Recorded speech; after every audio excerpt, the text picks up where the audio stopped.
अस्सलाम वालेकुम। Iran Israel war almost पिछले 10 दिनों से चलने वाली इस वॉर ने अब एक नया मोड़ ले लिया है। 22 जून 2025 को यूएसए ने ईरान के 3 न्यूक्लियर साइट्स फरोदो, नतंज और इस्फहान पर अटैक करके पहले से इस खतरनाक जंग को और बढ़ावा दे दिया है।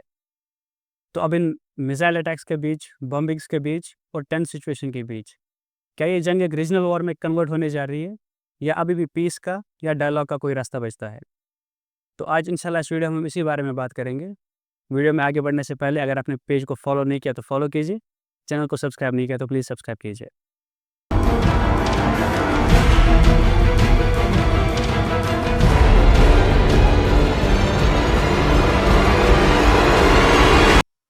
वैसे तो ईरान और इसराइल की जंग पिछले 30-35 साल से चल रही है और जब से ईरान ने अपना न्यूक्लियर प्रोग्राम थोड़ा एक्सेलरेट किया है, तब से इसराइल का मकसद है कि ईरान को न्यूक्लियर पावर बनने से रोकना है। इनफैक्ट इसराइल के प्राइम मिनिस्टर बेंजामिन नेतन्याहू ने टाइम टू टाइम ये कहा है कि पूरी दुनिया में या मिडल ईस्ट में अगर इसराइल का कोई दुश्मन है या अगर इसराइल को किसी कंट्री से खतरा है तो वो है ईरान। तो इसराइल कभी चाहता ही नहीं है कि ईरान एक न्यूक्लियर पावर बने।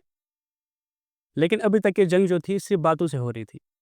लेकिन 13 जून 2025 को इसराइल ने ऑपरेशन राइजिंग लाइन के अंदर ईरान की न्यूक्लियर साइट्स और मिलिट्री एस्टैब्लिशमेंट पर अटैक किया। इस अटैक में ईरान के top military commanders, nuclear scientist और बहुत सारे सिविलियंस की जान गई। जवाबी कार्रवाई के अंदर ईरान ने ऑलमोस्ट 200 मिसाइल से अटैक किया इसराइल पे और इसराइल का most popular air defence system जैसे डेविड स्लिंग और आयरन डोम को पेनिट्रेट किया और इसराइल की मेन सिटीज़ जैसे हाइफा और तेल अवीव को हिट किया। इस अटैक में ऑलमोस्ट 24 इसराइल्स की जान गई। इस बीच अब बड़ा सवाल बनता था कि क्या अमेरिका इस वॉर में पार्टिसिपेट करेगा? अगर करेगा भी तो उसका रोल क्या होगा? क्या वो पहले की तरह जैसे इसराइल की अपने वेपन से, एमुनेशन से, एड से मदद करता था, क्या ये रोल वहाँ तक ही रहेगा या यूएसए प्रैक्टिकली इस वॉर में एंटर होगा? और इस बात का जवाब पूरी दुनिया को 22 जून 2025 को मिला, जब यूएसए ने अपने B-2 बॉम्बर्स का यूज़ करके GBU-57 बंकर बस्टिंग बॉम्ब से ईरान की तीनों न्यूक्लियर साइट्स पर अटैक किया। ईरान का कहना है कि उन्होंने इस अटैक से पहले ही इन साइट्स को इवैक्यूएट किया था, लेकिन IAEA का कहना है कि तीनों nuclear sites, specially Natanz nuclear sites को भारी नुकसान हुआ है। तो इस बीच अब बड़ा सवाल बनता है कि ईरान का रिस्पॉन्स क्या होगा और ईरान के पास क्या-क्या ऑप्शंस अवेलेबल हैं। और ईरान के एडमिनिस्ट्रेशन के पास अब एक टफ चॉइस है।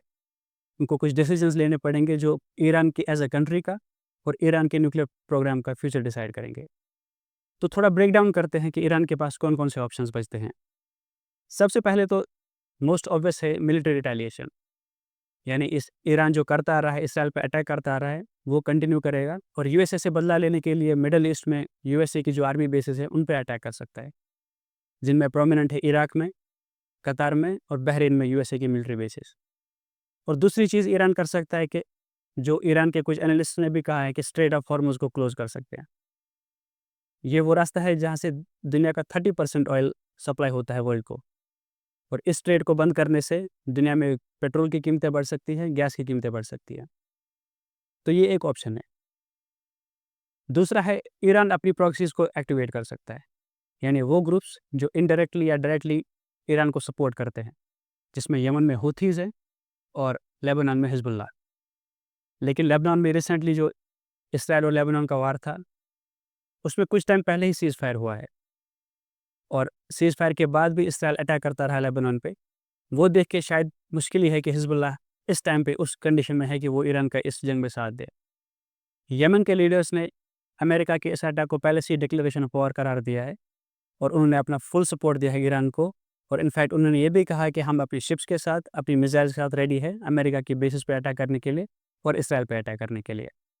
एक और चीज़ हो सकती है कि ईरान अपना न्यूक्लियर प्रोग्राम को एक्सेलरेट करे, यानी जल्द से जल्द न्यूक्लियर पावर बन के उभर आए, फिर तो ये वॉर ऑटोमेटिकली बंद हो जाएगी। लेकिन IAEA का कहना है कि जिस हिसाब से अभी नतंज न्यूक्लियर रिएक्टर पे नुकसान हुआ है, उस हिसाब से ईरान अपने न्यूक्लियर प्रोग्राम में ऑलमोस्ट 5 साल पीछे चला गया है।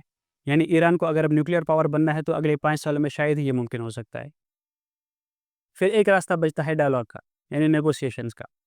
ईरान अमेरिका के साथ या इसराइल के साथ नेगोशिएशन करके ये वॉर ख़त्म कर सकता है, लेकिन उसके चांसेस भी अब बहुत कम नज़र आ रहे हैं, क्योंकि अमेरिका के प्रेसिडेंट डोनाल्ड ट्रंप का कहना है कि अगर ईरान को ये वॉर रोकनी है, ख़त्म करनी है, तो उनको अनकंडीशनल सरेंडर करना पड़ेगा। यानी वो कोई कंडीशन नहीं रख सकते यानी सीज़ फायर के बाद इसराइल अपना अटैक स्टॉप करेगा कि नहीं करेगा, इसकी कोई गारंटी नहीं है। तो ये थे कुछ ऑप्शन जो ईरान के पास बचते हैं। अब नज़र डालते हैं कि इसराइल के अगले स्टेप्स क्या हो सकते हैं। इसराइल का सबसे पहला स्टेप ये हो सकता है कि वो ईरान के न्यूक्लियर प्रोग्राम को टोटली न्यूट्रलाइज़ करे, जो कि इसराइल की पहले दिन से कोशिश रही है, ईरान की न्यूक्लियर साइट्स पे अटैक करके, मिलिट्री एस्टैब्लिशमेंट्स पे अटैक करके। दूसरा, इसराइल अपना एयर डिफेंस स्ट्रॉन्ग कर सकता है, क्योंकि एक मिथ थी अभी तक कि इसराइल का जो एयर डिफेंस है वो पेनिट्रेट नहीं किया जा सकता है। तो इस वॉर के बाद हमें लगता है कि सबसे पहले इसराइल अपना एयर डिफेंस स्ट्रॉन्ग करना चाहेगा, यूएसए की मदद से या अपनी खुद की टेक्नोलॉजी से। या फिर इसराइल ईरान में रेजिम चेंज कराने की कोशिश कर सकता है, यानी अभी जो वहाँ के सुप्रीम लीडर हैं आयतुल्लाह खमैनी, उनको चेंज करा के वहाँ की जो गवर्नमेंट है उसको चेंज करके इस चीज़ की होप कर सकते हैं कि जो नई गवर्नमेंट बनेगी वो शायद प्रो इसराइल हो और वो शायद न्यूक्लियर प्रोग्राम को इतना आगे ना बढ़ने दे। इस बीच बाकी कंट्रीज़ का जो रोल है इस वॉर में वो भी बहुत इंपॉर्टेंट है, क्योंकि अब ये वॉर सिर्फ इसराइल और ईरान के बीच में नहीं रही है। अमेरिका के अटैक के बाद जो अमेरिका के एलाइज़ हैं या अमेरिका के एनिमीज़ हैं, दोनों विजिलेंट हो गए हैं। न जाने कब हमें इस वॉर में एंटर होना पड़े।